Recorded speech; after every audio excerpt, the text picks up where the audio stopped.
everybody, and welcome to the season 2 finale of Your Bish Therapist Podcast. Yay. Well, I say that with a mix of emotions. I am happy to go on a little bit of a break after this, but I am also sad because this has become just such an amazing outlet for me. It's such a source of joy.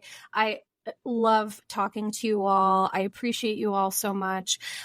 So I do say that with mixed emotions. However, have no fear. Although today is the season 2 finale of Your Bish Therapist Podcast, today I'm going to be talking about Baby Reindeer. I'm also going to release another episode where, for people who felt like Baby Reindeer was too intense, it's too much. It has a lot of serious,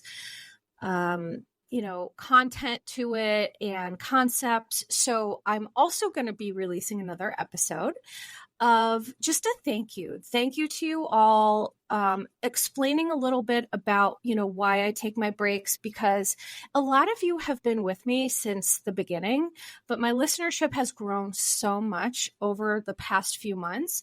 So I have a lot of new ears and faces and all that great stuff here. So thank you to all of you who have come, who have, listened, who have supported. I am just so intensely grateful for you all.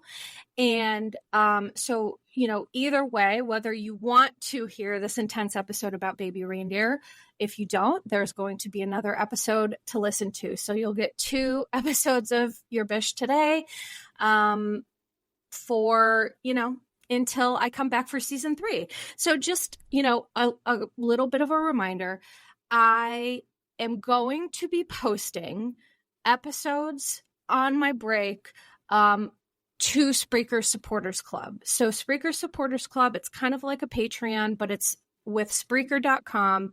The reason I use it is because all of the money goes to me, and a lot of other places don't do that.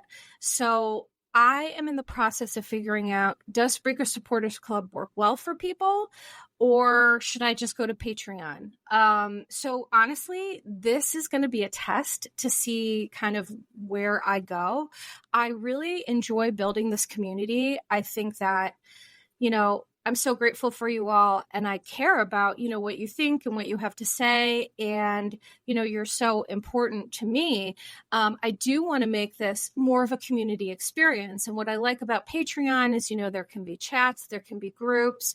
I can do some different things on there. So really, this is all experimental, because I'll remind people that I have been doing this less than a year. I started my podcast August of 2023. And so when I come back for season 3, it'll basically be my 1-year anniversary. And for me, it's wild to look back on, where I started, where I am now. The listenership has grown so much. I'm so grateful. And my goal is to just, do what makes my heart full, but also yours too, so I want to have conversations. I want to chat. I want to hear from people. And, we'll see if Spreaker is the best option, because a lot of people don't know this.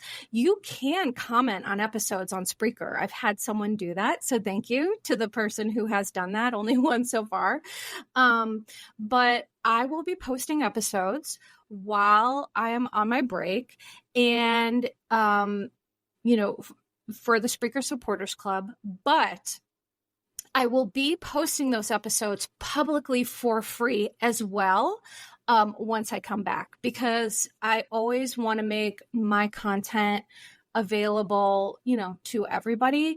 And so I understand we all have a lot of subscriptions and, bills and all that sort of stuff. So for those of you who do financially support, thank you, thank you, thank you. Sometimes I can't even believe it. I'm like, wow, this is wild that people care that much about what I have to say. So thank you. I'm truly honored. And sometimes I can't believe it. But for those people who that's not in the cards, no problem. There's tons of other ways to support me, and I have no expectations. So specifically, Real Housewives of Orange County is going to be coming back in July, and I will be on my break. So I'm going to be covering Housewives of Orange County on my Spreaker Supporters Club.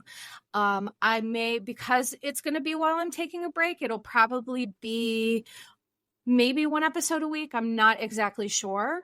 But I'm going to detail all that information. I'm going to keep everybody posted is what I'm saying. Nothing is going to be mysterious. I'm going to keep everybody posted.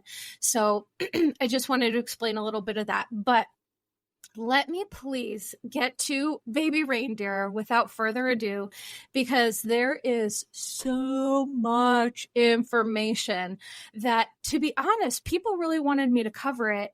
And I watched it once. And so for people who are listening to this, who were like, I couldn't get through it, or I watched it, but it was intense, I need to validate for you that I've been through some stuff in my life. I've also seen some stuff being a therapist and all these things. And this show was so intense, even for me. I had to break it up into, bite-sized digestible pieces because it was so much for my brain. It was a lot of very heavy stuff to watch. So I was unsure if I should cover it or not, but I just felt like I wanted to be able to break it down in ways that there was such good information. So specifically, what I'm going to do today with Baby Reindeer, I'm going to give a synopsis. So what is Baby Reindeer? For those who haven't watched it, you don't need to. I'm going to explain today what it is. I'm going to give a synopsis. And then I'm going to talk about stalking information. So the psychology of stalking, because as you all know, not only am I a huge fan of serial murder, not a fan of it. I'm a fan. I got to walk that back a beat. I'm a fan of the psychologies of serial murder. And I'm also very interested in the psychology of stalking. I find those two things extremely fascinating, because especially with stalking, I'm gonna talk a little bit about the psychology of it, what goes behind it. I think the thing that is so wild to me about stalking is that there's evidence or research that I'm going to share with you all, but even the research can't really nail down. It's so subjective. It's so based on the person, the stalker, and the victim, and who they're stalking. And there's really not a lot of rhyme or reason. And so I think that just fascinates me, because I like to know the why and I like to know answers. And with stalking, there's some answers, but it's still very curious. I am also going to go episode by episode to talk a little bit about within each episode what I felt was clinically significant or important, because the truth of the matter is it's a true story.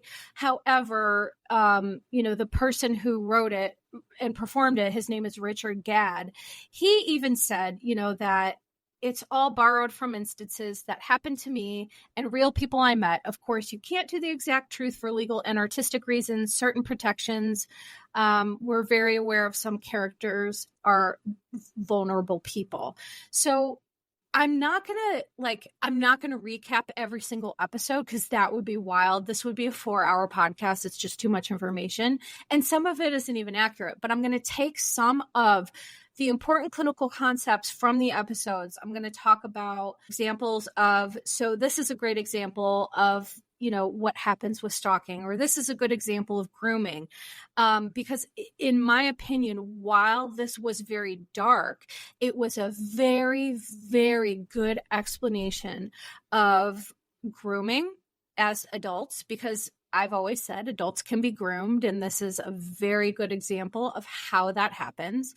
But I'm also going to talk about the psychology of sexual assault of men, because men have unique challenges just due to society and all of the things that men have to deal with. I talked a little bit about this on my last episode that I just released. So I'm just going to talk about all of that.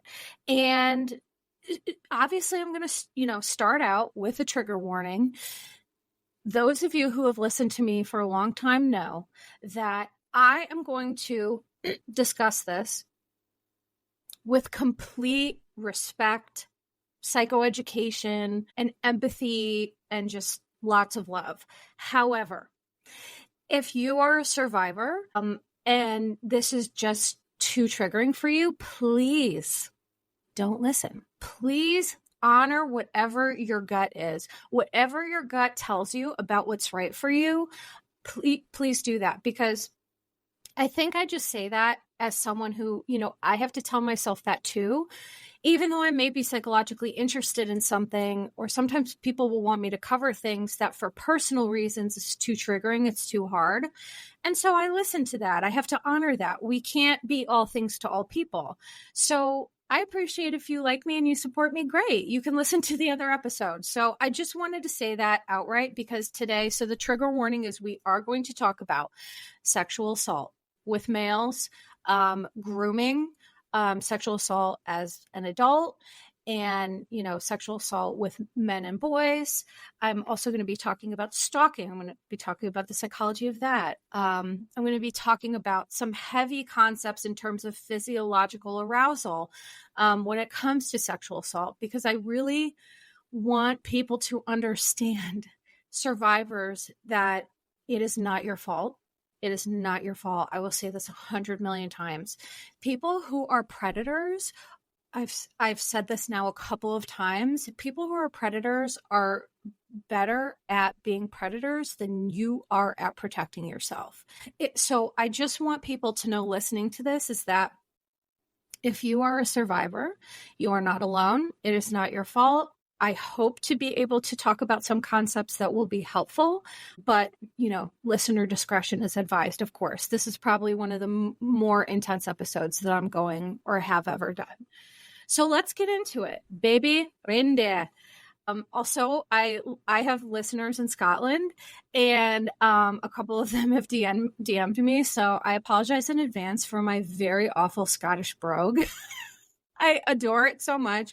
I just love it. I love the culture. I've never been to Scotland, but it's one of the places on my list that I've always wanted to go. So if I'm saying something with a Scottish brogue and it's so horrible, please give me some grace. And also, I'm not here to impersonate it. It's just, I don't know. It's just like I watched it twice, which that may knock your socks off to know that. I watched Baby Reindeer twice because the first time I watched it was just like, I was like chilling on my own and I saw it and I was like, oh, what's this? And I was like, oh my gosh, this is so intense. But I got through it. And then when people wanted me to cover it, I had to watch it again because the first time I watched it, I just watched it, with my eyes. I didn't, when I'm preparing for a podcast, I have my computer, I type out notes. I have about 20 pages of notes here. And it really is basically like writing a research paper so that I can get, research studies and like real information that's factually based and all this other stuff. So maybe in season 3, I'll be less of a spaz. I have no idea, but that's doubtful. Okay. So Baby Reindeer, what is it? I'm going to give a synopsis of what this is for people who watched or didn't watch. It is, as I mentioned, a true story written by Richard Gadd. So when the person that you watched on Netflix is Richard Gadd. He's the person who wrote this play. Baby Reindeer is based on a compelling true story. The hit 2019 Edinburgh Fringe one-man stage play Baby Reindeer follows the writer and performer Richard Gadd's warped relationship with his female stalker and the impact it has on him as he is ultimately forced to face a deep, dark, buried trauma. And it was done so well that ultimately that's why I agreed to cover this, because Richard Gadd just did such a good job of really outlining the struggles that people go through, how unresolved past trauma can lead us down roads that further traumatize us. And it's unconscious processes. We're not always aware of it. So I think he did a really great job. It's a very well written, a very well performed story. I feel like he's very talented to be able to act and write and all these other things. So, the story follows writer and performer Richard Gadd, who in the show, his character's name is Donnie Dunn. It follows his warped relationship with a female stalker. So the character's name is Martha Scott, played by Jessica Gunning, who Jessica Gunning did such an amazing job. I sometimes had a hard time differentiating, like, oh, she's not really the stalker, because she just captured the psychologically unhinged nature of some stalkers. She just really was so spot on with it. It was so good. And so this character, Martha Scott, played by Jessica Gunning, is based on the real life. Her name is Fiona Harvey. So who is Fiona Harvey? I'm going to tell you. Fiona Harvey is the person who Baby Reindeer is about. She was interviewed on Piers Morgan Uncensored in May of 2024. And I'm going to be honest with you all. Piers Morgan makes my skin crawl. And I tried watching it and it was too much. I couldn't watch the whole thing, but I did watch snippets of it because I wanted to see this woman, Fiona Harvey. I wanted to see what she had to say. I wanted to see how she presented. I just was very curious.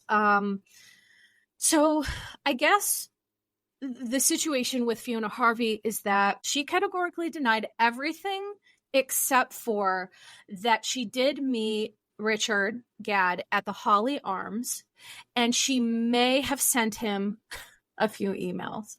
So it was so funny because when Piers Morgan was interviewing her, which I'll use that term loosely because I feel like he just is the laziest interviewer on the planet. But sorry, that's just my personal, it's just my personal bias. So she at first denied that she even emailed him or texted him. And then he was like, well, I don't know if that's true. And then she was like, okay, I may have sent him a few emails. And so obviously she's not a reliable narrator. And most people who are in these positions aren't reliable narrators. They don't live in the reality that, you and I live in. She also did have a reindeer toy. And she does have a law degree from University of Aberdeen.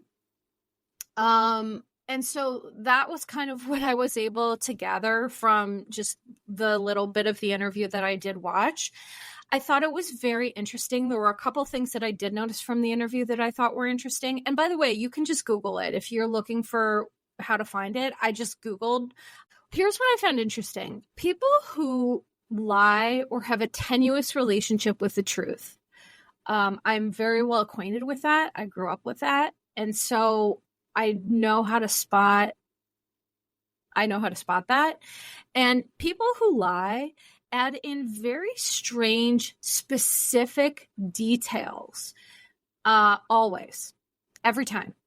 And so one thing that I was finding when I was listening to Fiona Harvey talk about the truth, her truth, she had that part of her that it was she added in strange specific details. For example, she talked about going into the Holly Arms and how, nobody gets anything there for free. And she goes on to talk about how she had this big meal because she's diabetic and she has problems with her sugar. And it was that. I was like, boom, that's to me clinically significant, how I know people have a tenuous relationship with the truth.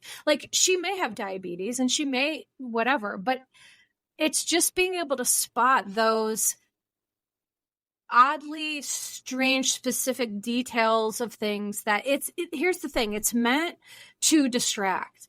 It's meant to deflect. It's meant to oh, well, poor Fiona, she has diabetes and she was there and she was being taken advantage of. Like it's a very subtle victim stance.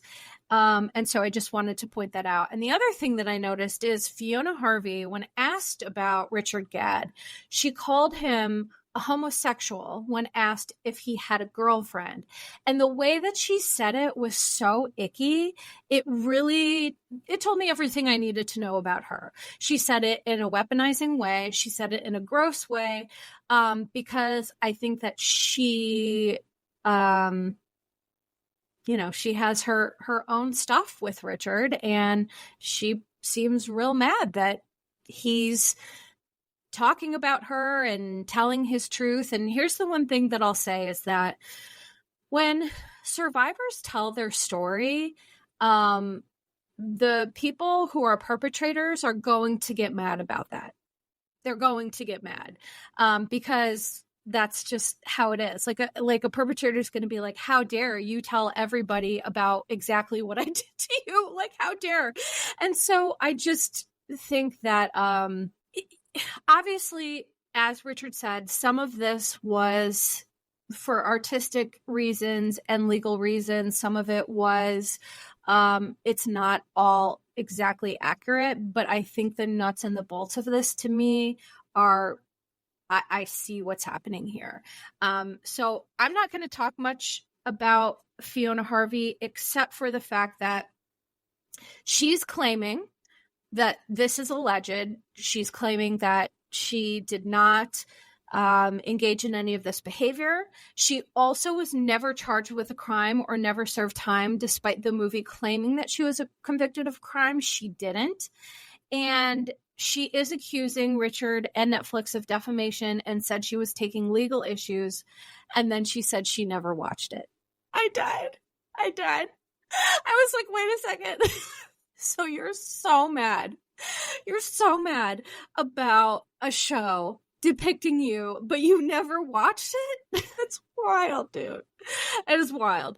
So I'm going to be mindful. This is all that I'm going to say about her. I just wanted to get that information out there because we did find out in the course of in the aftermath of Baby Reindeer who this person really was. And so I just wanted to give a very balanced perspective. I'm sorry. Oh my God, that just struck me so funny.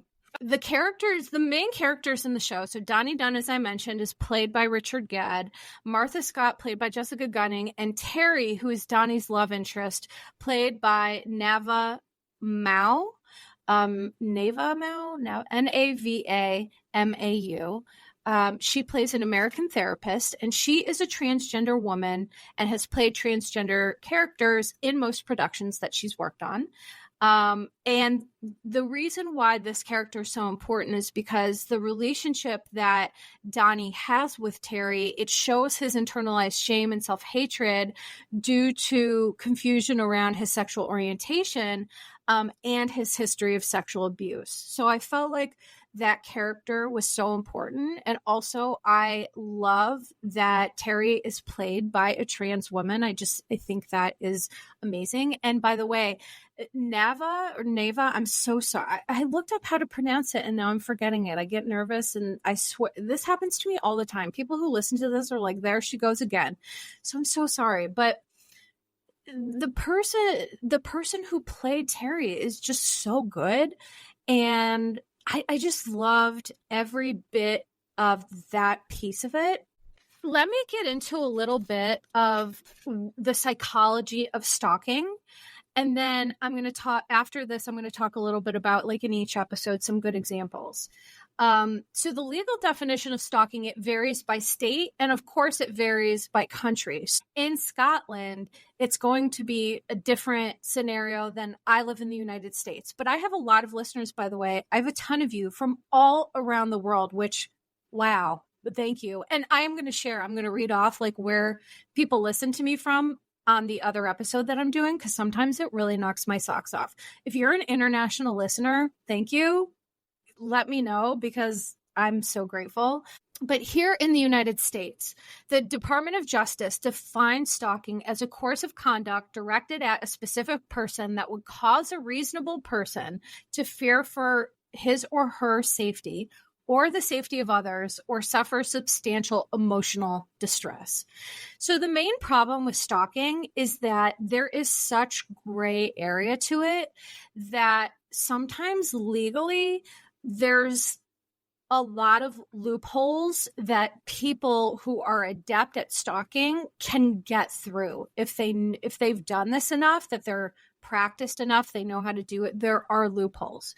There aren't a lot of laws to protect people. I mean, there are more now than they used to be, but it's still pretty sad. And to me, Baby Reindeer shows just that, how the justice system really blames victims, especially male victims, but of course female victims too, and victims who are non-binary, for sure. Like if you are in the LGBTQIA plus community, you're definitely going to experience a significant amount of discrimination and things like that, and that is not right. So that is, again, part of why I'm talking about this. In addition to instilling deep distress, stalking can also escalate to a physical attack, sexual assault, or a murder. And so it's difficult for the victim or police sometimes to determine a stalker's trajectory or identify if and how stalking behavior will intensify. Stalking constitutes, so according to the CDC, stalking constitutes a form of intimate partner violence because quite frequently a lot of the stalking situations are after a breakup with a partner. So it is a form of intimate partner violence, and along with physical violence, sexual violence, and psychological aggression. And so much of what stalking is psychological. And that is the part that I can't wait to talk about, because I think that some people, it's like, oh, well, they're not hurting you. And it's like, oh, well, I'm just terrified to like leave my house and live my life. It's like this psychological warfare is so much more intense than I think pretty much many people want to acknowledge or admit. So as I mentioned, defining stalking has been a challenge because I did some research on this, and there's a research psychologist, his name is Timothy Valstein of Yeshiva University. They explained in a recent paper in Psychological Assessment that there are gray areas where accepted courtship practices and stalking overlap. So there's this notion of like a bullheaded romantic persistence. That's like a cultural touchstone, all these movies that we've watched, like, well, only older people will understand this reference, but Say Anything, where John Cusack goes and he holds up the boombox, and it's like, oh, that's so sweet. But also it's like, but yikes, it's like the most romantic part of the movie. But also if you look at that in real life, it's like, well, that's a little odd. So I do agree that like, there are countless movies, music, books celebrate the heroics of like steadfast pursuit of an individual with admiration instead of with fear and concern and like, where are your boundaries, dude?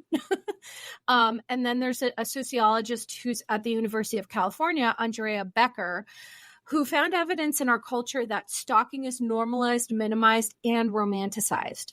And I fully agree with that. I just added this in because I was like, yeah, I completely agree. It's like, my niece is 17 and, she has me as her emotional guardian. So like, she's all set, but there are people her age that she talks about, they have like these really intense relationships. And I'm like, that's not healthy. This is not romantic.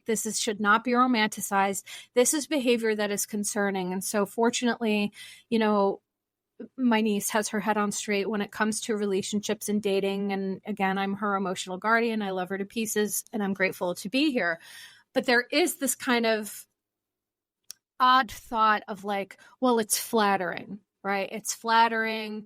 Wow, someone loves me so much. And it's like, what people need to understand about stalking, it's not about love. It's not about love. It's not about admiration. It's about power and control. And that's, let's just not romanticize it any further. How common is stalking? 15% of women and 6% of men in the United States. So these are, again, for my international listeners, these are statistics for the US. They've experienced stalking at some point in their lifetime. And then according to the Center for Disease Control, which is the CDC, I'm sorry I didn't outline that earlier. So this represents 18.3 million women and 6.5 million men have been stalked. And then when stalking occurs, it's usually in the context of a breakup, but there are other forms of stalking. But that's a lot of people. That is a lot of people who have been stalked. That is a wild statistic. Okay, so what leads to stalking behavior? Stalking encompasses a desire to exert control over a victim. That drive emerges sometimes from a romantic relationship. So, for example, if someone you're interested in is dating someone else and you're like, no, me, it could also arise from the fantasy of a relationship formed entirely in a person's mind. So this is the case in celebrity stalkers. People who have, there have been a lot of celebrities who have been stalked and who have told their stories, but the person who is stalking them in their mind believes that the celebrity is sending them messages or is talking to them. So, of course, sometimes stalking does have its roots in mental health conditions, but it also can have its roots in personality disorders, like significant personality disorders. So, for example, antisocial personality disorder, which is better known as kind of like being a sociopath, narcissistic personality disorder, or borderline personality disorder.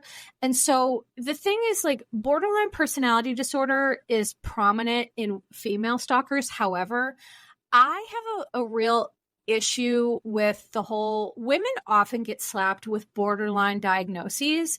And so I don't love that. And that's definitely not always the case. I think sometimes women have a history of trauma and they behave in ways that are more indicative of trauma or PTSD, but they get slapped with this borderline diagnosis. So I personally feel like that's probably overestimation, but I digress. So the why of stalking is perpetrators are often motivated to, as I said, control, but also to humiliate, to frighten, to manipulate, to embarrass, or take revenge on the victim. Romantic motivators at play, like wooing or trying to scare away other like potential suitors or, people, love interests. So the question is, when do stalkers turn violent? And this is the gray area that we're talking about, where it's kind of hard to pin down. However, those of you who have listened to me for a long time have heard me say this 1 million times, is that past behavior is the best predictor for future behavior, period. People can say anything. It's not what they say. It's what they do. So although 1/3 of stalking victims were eventually physically or sexually assaulted in one study. Okay. And so the potential indicators of violence include previous instances of violence. So that's the past behavior is the best predictor of future behavior, destruction of property, loitering around the victim's home or workplace, and whether the victim feels intense fear. But there's no reliable way to identify if a stalker will turn violent.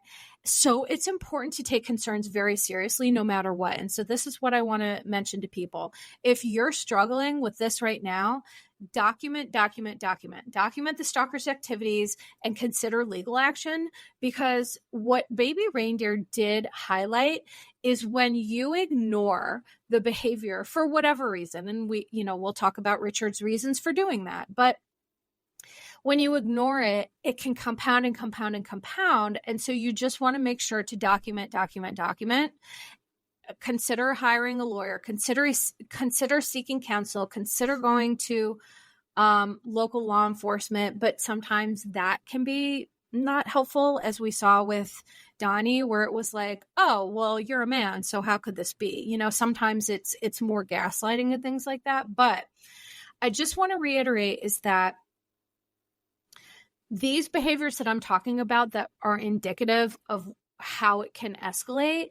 So destruction of property, loitering around a victim's home, and then previous instances of violence. So with people with antisocial personality disorder or some of these personality disorders, if there is an egregious lack of concern about laws and an egregious lack of, I don't care how this makes you feel, this is what I'm going to do. And like, it just shows a blatant disregard for the laws and people's safety and boundaries. And so for me, in my clinical experience, I could absolutely see how these are the best predictors, because it just shows that a person is just willing to do anything and everything to get away with this. So let's talk about the different types of stalkers.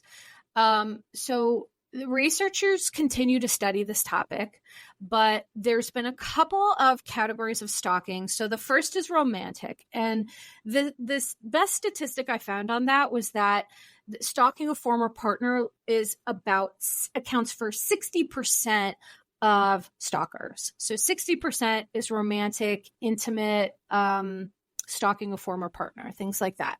Then the second category is lust. And this would be a category for like a serial predator. I talked about David Carpenter, the Trailside Killer, and, Lois Rinna. I talked about that last week. And so this would be a good example of, again, a serial rapist, predator, things like that. The third is love scorned. So if people have felt rebuffed after expressing interest in someone, so it was never a romantic relationship, but like they have feelings for someone and then that person had the nerve to not like them back. Well, a lot of people with very serious personality disorders can get real mad about that and be like, how dare you not feel the exact same way that I feel. So love scorned is another one. Then there's celebrity, which is obviously like stalking a famous figure. So many celebrities have been stalked, and I wish I would have like written down examples, but I didn't. Then there's political, motivated. So stalking motivated by ideological agreement or disagreement. So this can go either way. So if you agree with a politician or disagree with them, you can stalk to, if you hate someone, if you love someone. I don't know why anyone would even bother with a politician, because in my opinion, most of them are trash. Like, politicians are the worst. They don't care about us. They don't care about people. They care about them and making money and making policies around the things that they don't even, I'm sorry, I digress. And then the last one is revenge. So it's fueled by anger or resentment. And then, so this is usually where cases of like murder for hire, or where it can get really, really super dangerous. This is that. The psychological toll of being stalked is, oh my gosh, it's so serious. Stalkers, will, because they're seeking to wield their power and gain control, there's like persistent communication, tracking, threats. It just leads people to feel super unsafe. And I think that's the biggest thing with stalking that people don't realize. If you're someone who has a history of having your safety be taken away for one reason or another, it is terrifying. It is terrifying to feel like I am unsafe here with this person in this situation. It's a horrifying feeling. And for those of us who have experienced it and has created a complex trauma, the damage to stalking is so psychological and so mental, obviously physical too, but I just feel like it's just not talked about enough. So stalking leads victims to feel nervous, stressed, or anxious. Obviously, they may have trouble sleeping, have nightmares, night terrors. They may lose appetite, experience symptoms of PTSD or depression, anxiety, all of that.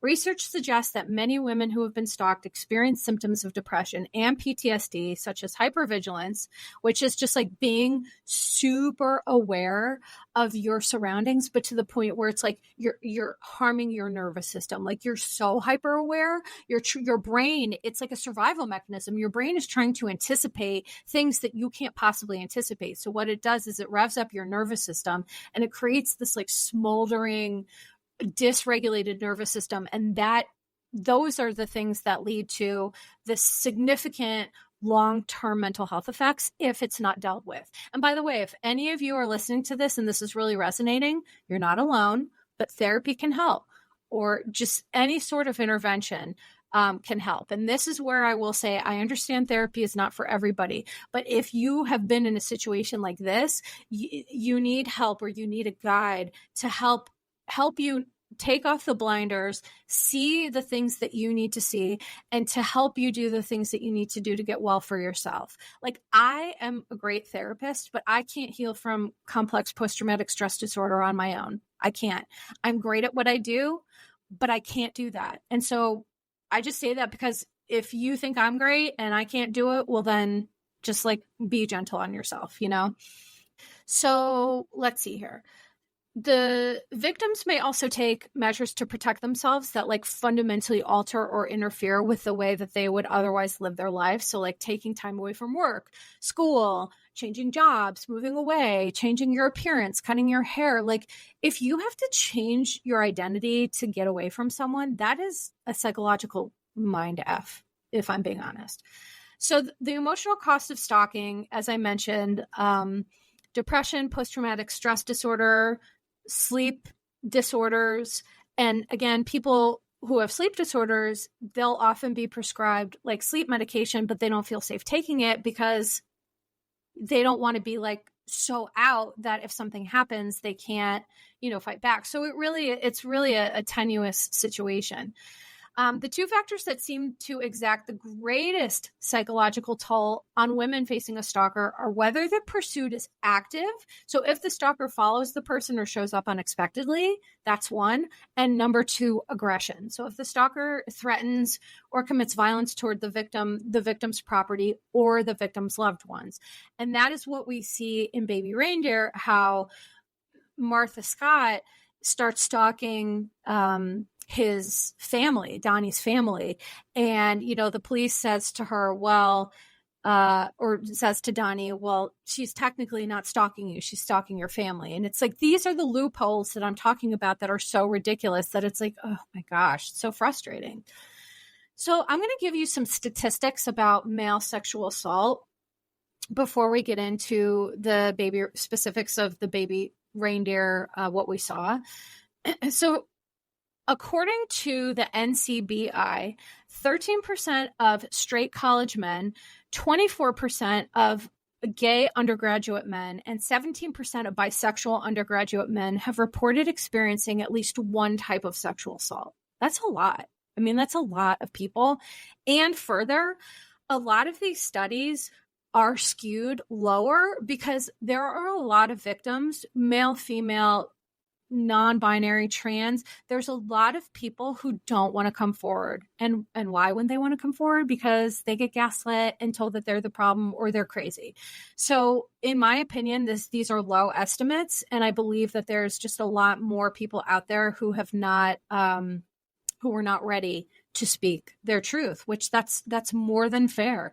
You have to be ready to speak your truth, and you have to have a safety net and a support if you are going to do that. When I started opening up about my trauma and working on that, I needed to have somebody. It wasn't safe for me to do it until I had a good system of support, because there were days where, I walked out of therapy and I felt worse than I did going in, which, by the way, is normal. People talk about that's why they don't want to go to therapy. Well, sometimes healing can be messy and painful and all these sort of things. So we can't avoid that. But I also understand, you're not ready till you're ready, and you need to have a good support system, or at least like a solid one. It doesn't have to be big. It just has to be solid. According to RAINN, people ages 12 to 34 are at the highest risk of rape and sexual assault, while those 65 and older are 92% less likely to be victims. And then about 3% of American men, or 1 in 33, have experienced an attempted or completed rape in their lifetime. 1 in 33 is a lot. And again, I would assume that is skewed lower because of lack of coming forward. So like women, men who experience sexual assault will suffer from depression, post-traumatic stress disorder, and other emotional problems. However, due to gender roles, emotional symptoms may look different in men than women. And I think that's a really important piece to add. I just talked last week about Jesse Solomon from Summer House, how he talked about, I made a contract with myself. I don't want to cry on TV. And I talked a little bit about, the stigma of males' mental health and the stigma of emoting. And in Baby Reindeer, when we see Donnie go to his very heteronormative, gross, group of dudes that run the bar, he's tormented about this. And so I think that men will express depression differently. In my experience, males tend to, if you see a male who's more irritable or angry, males typically feel more comfortable, expressing their upset as anger. It's a more societally acceptable emotion. I disagree with that. How I feel about this, but that is how men tend to express it. So if you're seeing a man who's all of a sudden just like really withdrawn or really angry or irritable or snaps a lot or is like aggressive and they weren't normally, it's probably a sign that they're going through something. And they're afraid, or it's hard for them. Like sometimes they don't know how to say, hey, I need help here. They don't want to be judged. There's a lot of stigma. Also, I really want to add that 21% of transgender, genderqueer, or non-conforming college students have been sexually assaulted, compared to 18% of straight cis females and 4% of straight cis males. So I just wanted to add that in because, again, Donnie kind of identify, like it shows his journey of being confused about his sexual orientation, not knowing if he's bisexual, if he's straight, if he's gay. And so having those issues already primed, when a sexual assault happens, it serves to muddy those waters and cause a lot more confusion. And that's what we see in the episodes. So let's go through episode 1. Overall, my thoughts here were this episode laid the groundwork for the underlying issues that led both Donnie and Martha to be attracted to one another. She appealed to his loneliness and lack of confidence, and he misread her delusion as confidence, and that happens sometimes. There's a self-serving savior complex where, he sees her as the sad, lonely, overweight woman. I'll compliment her and make her day. So that's, that was kind of my thought there, is like, again, with the Trailside Killer, David Carpenter, he was like this nondescript white guy with a stutter who was bald. And people were like, oh, poor little sad disabled man. And it's like, no, this guy's a monster. Like, let's not look at people and just be like, oh, I feel bad for them, so I'm going to totally tolerate their insane behavior. No. Narcissists and trauma survivors often have similar wounds and can be attracted to one another. I did an episode on this, so if you're interested in hearing me talk about that, there is an episode in my catalog that does talk a little bit about this. But trauma survivors can tend to want to fix a narcissist, but true people with narcissistic personality disorder, there's not a lot of fixing that unless they want to, which they often don't. So that's the setup for failure with that dynamic, because trauma survivors and kind of empathic people, they'll give and give and give, and narcissists, they'll take and take and take. And soon, like by the time that the trauma survivor really realizes what's happening, they're just like emotionally so depleted, and they're just like, I guess this is what my life is. Episode 1 also, in my opinion, showed early symptoms, like immediate symptoms of stalking that shouldn't be ignored, which is so monologuing. What Martha Scott does in the first episode, she just like monologues. She just talks and talks and talks and talks and talks. And that's usually a sign of narcissism in real life, where it's not a conversation. It's this person just talking into the void. It doesn't matter if the person's saying anything back. There's no dual two-way street kind of thing. Another early symptom is no social skills and lack of social awareness. like sitting at a bar to talk to someone who's working there for like all day that's wild. And, I mean, there may be situations where it's appropriate, but certainly huge red flag. And then the last one that I noticed in episode 1 is boundary stretching. So the victim will feel this, but then they'll ignore it. And I think the greatest disservice we do to ourselves as humans is we feel our intuition and we just ignore it.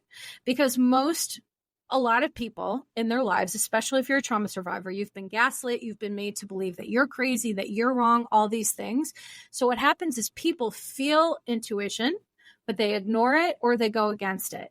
And so my biggest message today, which kind of doesn't have anything to do with any of this, is if you have an intuition, if your gut is telling you something, please honor yourself and listen to that, because you owe yourself that. We owe ourselves the gift of honoring our feelings instead of being like, nah, you're being silly, or nah, that's not true. It's like, no, why do we do that? Let's not do that.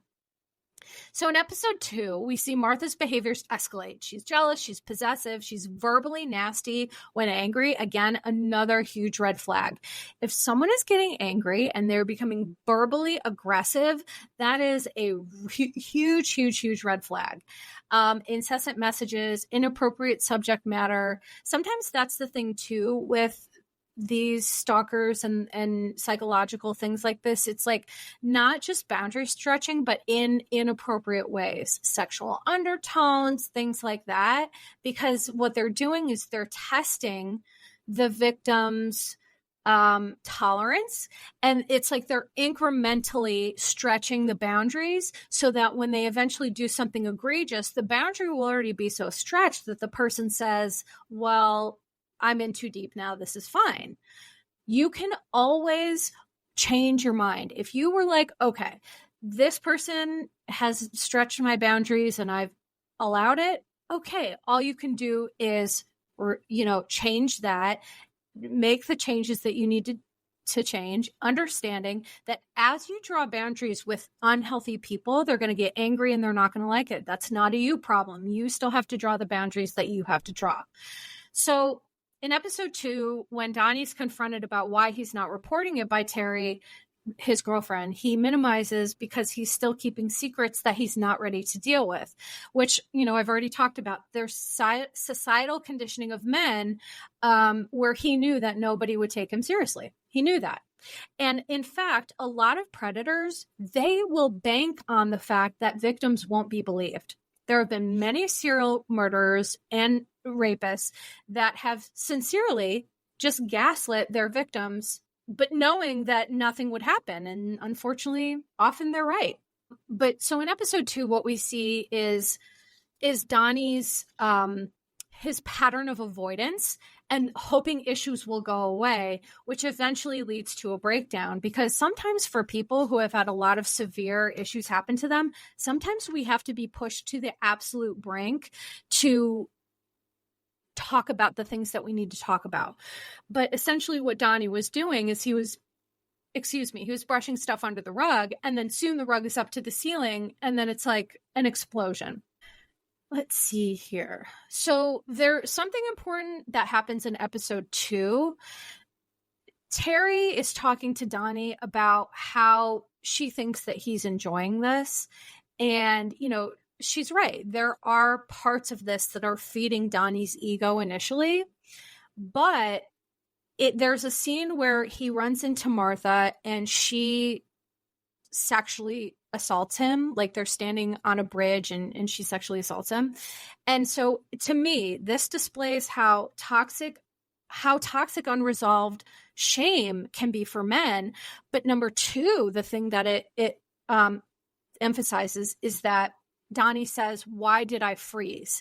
And so I'm going to give you the answer to that. Sexual abuse can cause a trauma response in which the person literally freezes. And I just wanted to kind of put out there that this is a very real response. There are a lot of survivors of sexual assault who say, why didn't I do anything? There are physiological, neurological, biological reasons that people have a freeze moment and they can't move, they can't say anything, they can't do anything, that's not your fault. That's not your fault. That is an actual trauma response. So I'm hoping that people hearing this are really taking it in. That is not your fault. Okay. It is it's an understandable, clinically significant response that doesn't get talked about enough. And so there was one part where Terry says, you can be honest with your stalker, but not me.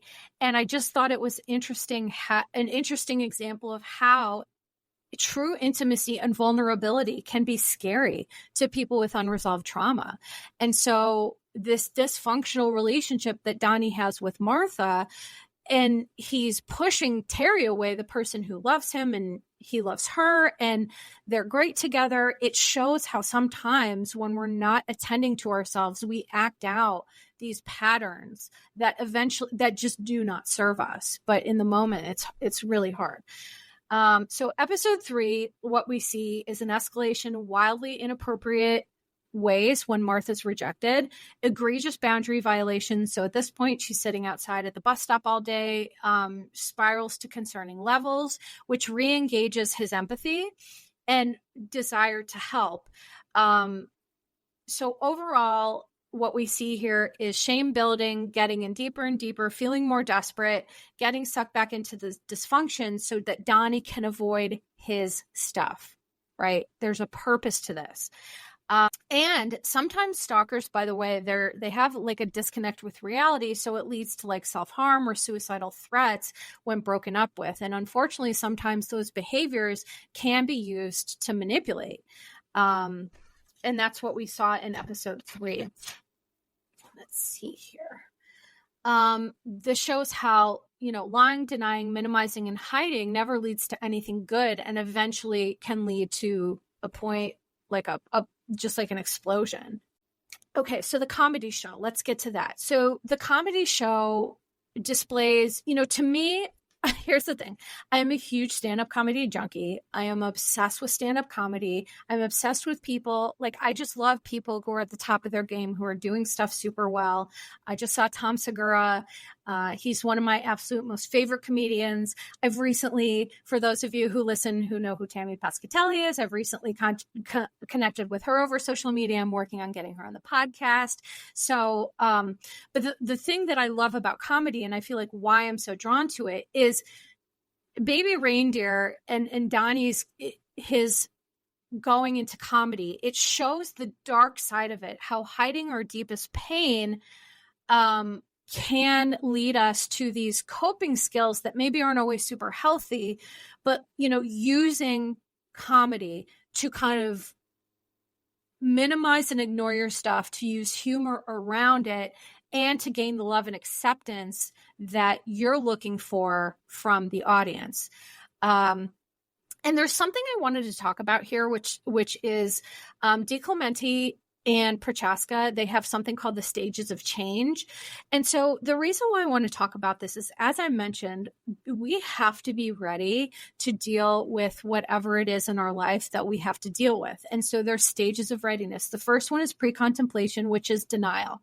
The second one is contemplation, where you're like thinking about it, but you're like not ready to deal with it. Then there's preparation, which you're like, okay, so I know what the issue is. I know that I need to deal with it. I'm going to I'm going to talk to my therapist. I'm going to do this plan. And that's preparation. Then there's action, which you take action. Then there's maintenance, which is you've done all the work and you're just like maintaining. However, there's an unofficial 6th stage of change, which is relapse. Relapses are common in the process of making lifelong changes, and clients in this stage have lapsed back to old behavior and are easily recognized by their frustration, disappointment, or feelings of failure. So here's the thing. It's just a note that anyone who's struggling to recover from anything, there are all these stages of change. It's super complex. And for me, here's the thing. I experience relapses all the time. I will be doing really well, like on point, and then all of a sudden I'll just like go backwards. And it's just a part of the healing process. And so for me, the biggest thing is self-compassion when I'm going back on some of those things. I think that's the greatest gift we can give ourselves is, number one, listening to our intuition, but number two, being gentle with ourselves because we're human and it's hard. Okay, so episode 4, this is where we start to see a brilliant display of grooming behaviors. And we see an example of how age is not a factor in grooming, which I've talked about, because when Tom Sandoval brought all that up, and I just kept shouting from the rooftops, it's not true. It's for, adults can be groomed as well. Donnie said, Martha saw me the way I wanted to be seen. She was ill. She couldn't help it while he was a pernicious groomer. So, I think the hardest thing that we watched in Baby Reindeer was how this adult man was taken advantage of and groomed by another adult man who was taking advantage of his desire to be a comedian and be big and write and do all these things. So it was a brilliant depiction of grooming. It was like step 1, getting him addicted to drugs, getting him excited about his career success, and then ghosting him, right? This is important. Knowing Donnie would want more. It's behavioral psychology at its basic level. So intermittent reinforcement is a pattern of reinforcement that's inconsistent. There doesn't seem to be any rhyme or reason, and it is the most effective pattern of getting people to do what you want them to do. It's the most effective pattern of that. So then it shows how Donnie re-engages and, kind of goes back to it.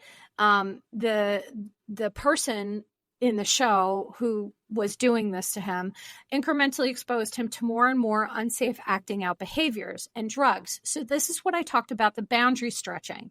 So first it was, weed, and then it was, I think, cocaine, and then it became GHB.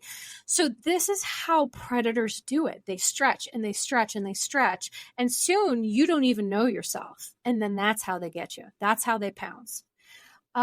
And then what the perpetrators do too is they get victims to engage in shameful behaviors with the goal of silencing them through shame, because shame is a very powerful silencer. When we are feeling ashamed, toxic shame especially, like we should feel shame about some of our behaviors. Like, for example, if I go out and I'm driving and I give someone the finger, or I'm like so rude to somebody, I should feel shame about that. There's appropriate shame, and then there's toxic shame. And so what predators do is they focus on that toxic shame.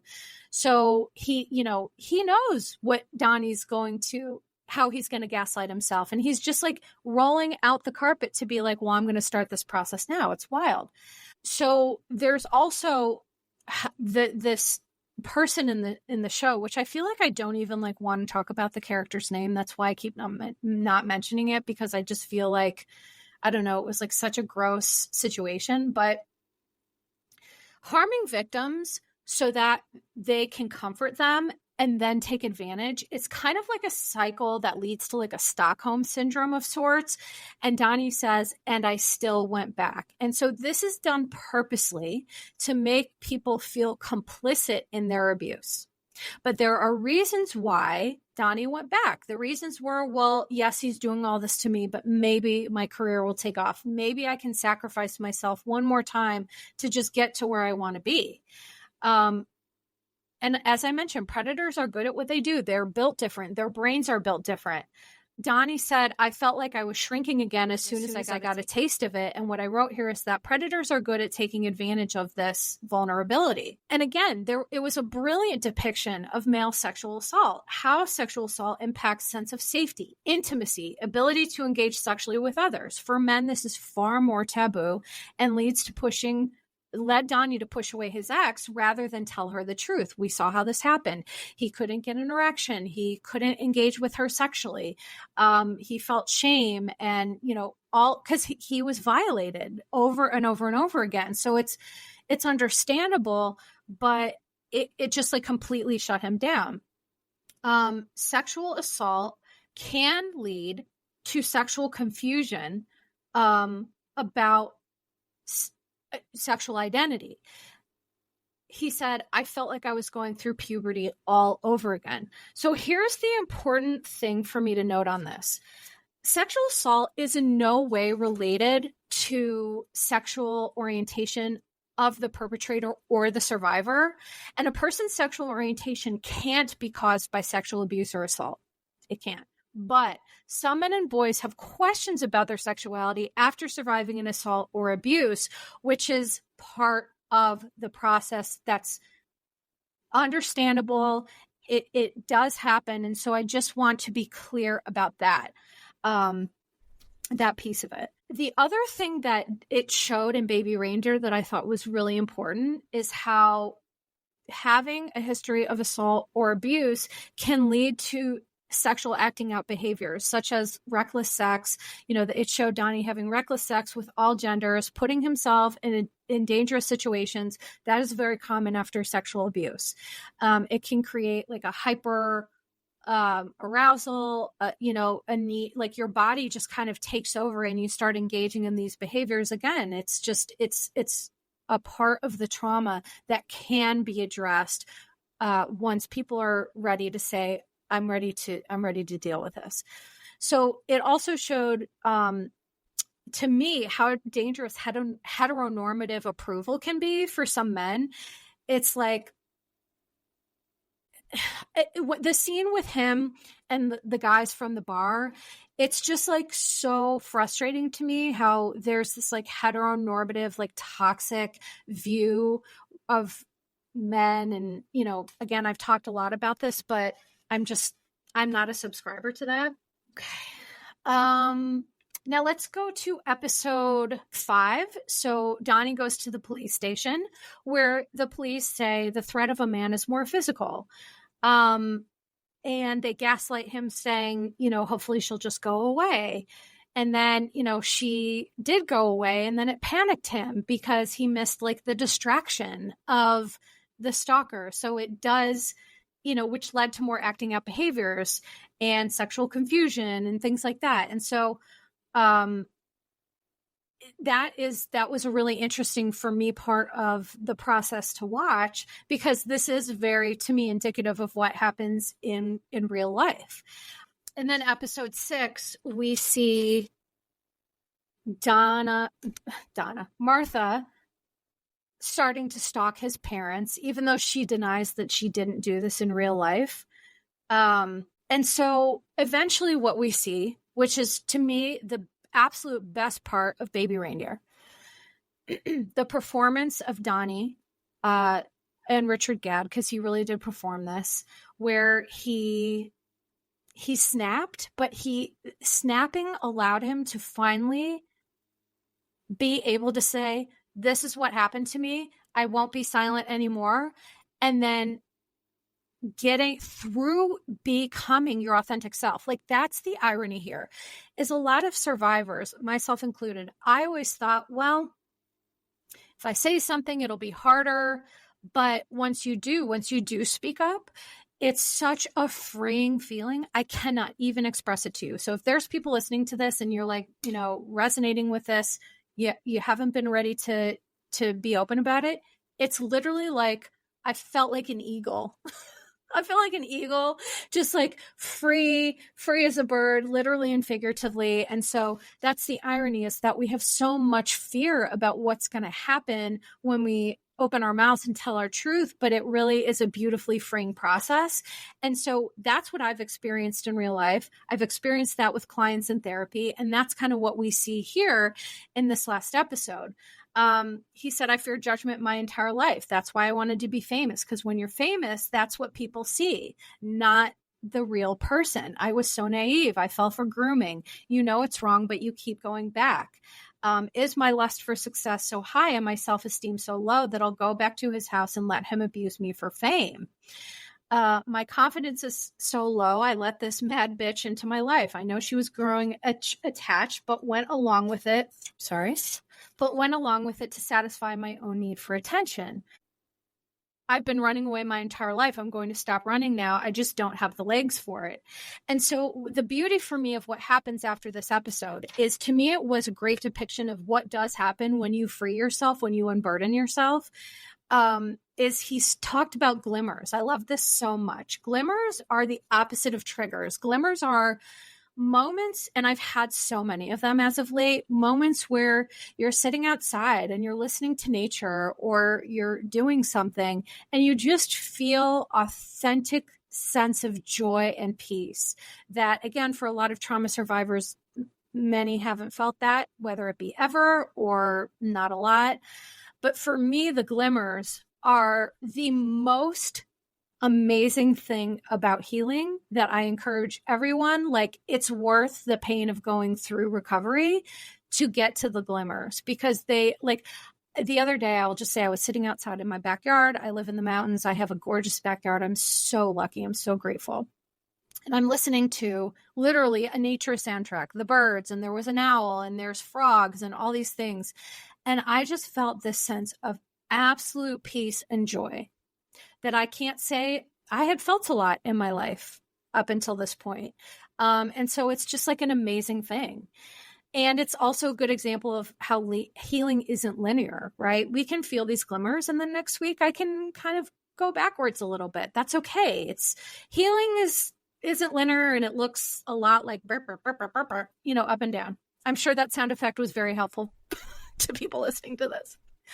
Also, the last thing I'm going to say before I move on is that the conversation with Donnie's parents, to me, was such a magical moment, because it just showed, in my opinion, how sometimes we withhold things from people due to fear, but it's our fear. And so his parents, not only did they accept him and meet him where he was at and just give him everything he ever needed and wanted, it allowed his father to talk about his own abuse. And so here we talk about the generational trauma, right? I talk about this all the time with men. It's that, so let's say in real life, Donnie's father, Richard's father, let's say, was a victim of abuse as well. Imagine how that impacted him as a male. Okay, how that impacted his emotional expression. And then when Donnie was born, how did that impact Donnie? So there is generational trauma with men not wanting to express their feelings, not wanting, to express the way that they've been victimized. And it gets passed down from generation to generation. So for me, this was a really incredible example of that.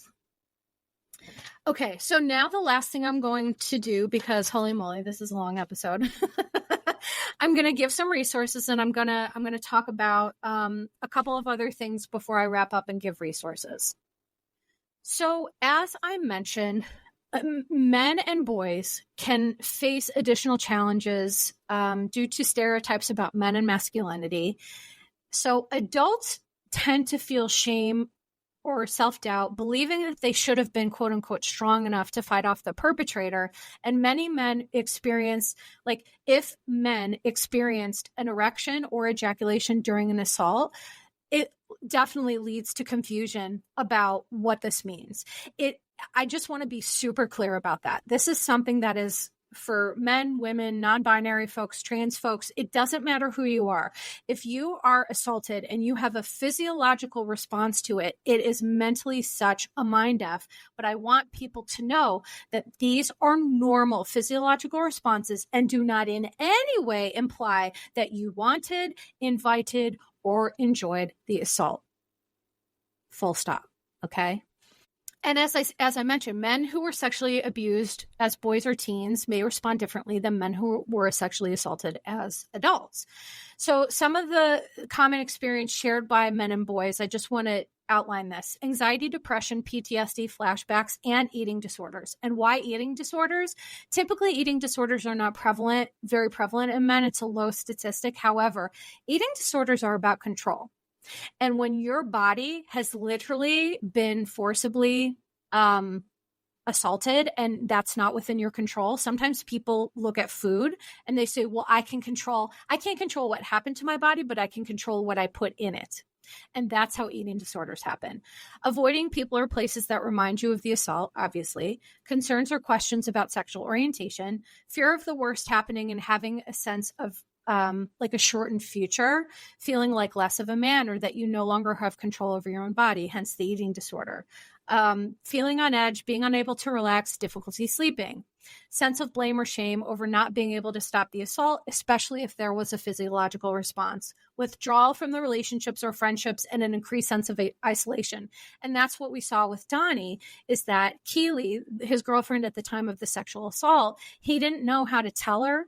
He didn't want to tell her. He felt like he would be judged. And so, we come back at the end and we see all the fear of judgment that he had was in his head.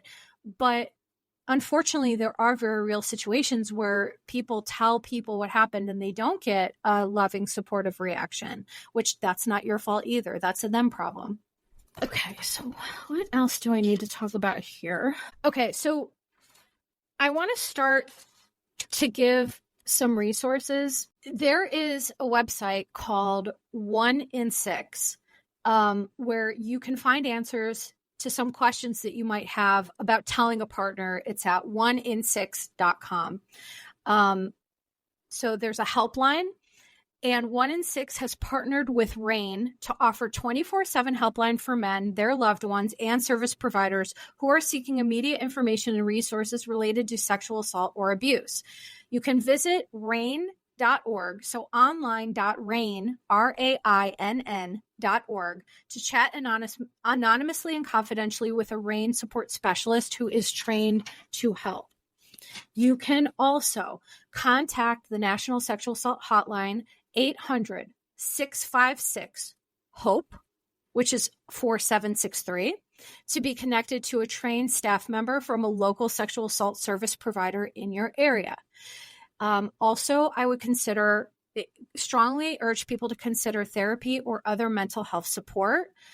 You can visit the mental health treatment locator from the SAMHSA website, so SAMHSA website, and you can find a center that's close to you. You can also read more at jimhopper.com, JIMHOPPER.com. The articles on this website provide information about the effects of child sexual abuse on adult men and their loved ones. And then there's also, you can read more at malesurvivor.org. This resource contains general information as well as a therapist search specifically designed for male survivors of sexual assault. And I think giving those resources is extremely, extremely important, because we need to know that we're not alone. There are people who are willing to help, who will not be judgmental, who are trained, who will give you everything that you need to help support you. So please, please, please, if you are a survivor, honor yourself by speaking your truth to safe people. And I will put up some of these resources on my Instagram and social media when this episode airs. So you can find that on my Instagram as well, Your Bish Therapist. I am trying to think. Okay, so there's one I did print out. There was a study. It was from the Journal of the American Academy of Psychiatry and the Law, long-term psychological and physiological effects of male sexual trauma. I did want to read a little bit about that before I wrap this up. So, although the topic of male sexual assault has received increased attention in the last few decades, male sexual trauma continues to be underreported and underrecognized. So this study aimed to investigate the long-term effects of sexual trauma for men who were victimized within an institutional environment by a person in power. So that could have been when they were in jail, when they were in a mental health facility, in a drug and alcohol facility, things like that. So the study included data from 47 adult men who were victims of sexual abuse or misconduct by an assigned physician at a higher education academic institution between 1966 and 2003. And the primary finding was elevated rates of intimacy and sexual problems, including erectile dysfunction, which started shortly after the abuse and persisted over time. We found that there was an association between intimacy and sexual problems and difficulty maintaining employment, drug addiction, erectile dysfunction, and the loss of meaning in romantic relationships. Level of potential psychopathology were linked to loss of sexual interest or pleasure, intimacy concerns, and loss of intimate and other personal relationships. So men who experience sexual abuse as adults within this environment develop for sure long-standing patterns of interpersonal and professional problems. And the study emphasized the need for nuanced screening, evaluation, and treatment. So that is going to be it for me today. I hope you all enjoyed this incredibly long episode, season 2 finale of Your Bish Therapist. I feel a little sad right now. I'm going to be honest. I'm going to miss this for a little bit, but I really am grateful to all of you for understanding my need to take some time. You know, we all need breaks. Shows take seasons, and, you know, that's it. So I appreciate you all so much. If you have any questions about this episode or anything at all, please feel free to contact me on social media. I have my link tree that has my email and all the ways for you to get in contact with me online at Your Bish Therapist on Instagram. So please feel free to let me know. I hope this has been informative. And I just send every single person listening to this who is feeling a lot of things right now, I send you love, nothing but support, and the light within me honors light within you, truly. And I can't wait until next season. So this isn't goodbye. It's see you later. Disclaimer: posts are not intended to diagnose, treat, or provide medical advice. Your Bish Therapist is for entertainment and informational purposes only. The podcast, my opinions, and my posts are my own and not associated with past or present employers, any organizations, Bravo TV, Greyheart Productions, or any other television network. The information in YBT Podcast and on its social media is provided for general informational purposes only and is not intended to diagnose or treat. Please do not act or refrain from acting based on anything you read, see, or hear on YBT Podcast or associated social media. Communicating with YBT via email and or social media does not form a therapeutic alliance. Melissa, operator of YBT, is unable to provide any therapeutic advice, treatment, or feedback.